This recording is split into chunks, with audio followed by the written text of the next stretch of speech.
Hai, hai, hai, hampa kat mana tu? Semoga hampa semuanya sihat-sihat berjaya. Walaupun di mana hampa berada.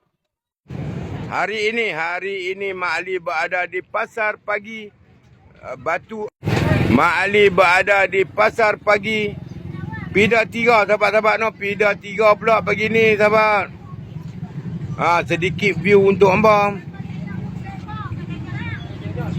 Ya, macam-macam ada, sahabat. Nah. Apa-apa pun bila hampa melihat video ini, hampa jangan lupa memanfaatkan butang-butang yang telah disediakan oleh Cito.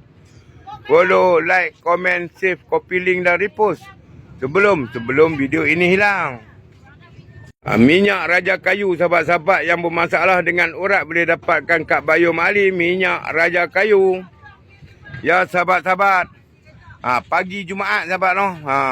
Pasar pagi Pida 3. Okey, jumpa lagi next video. Bye bye. Assalamualaikum.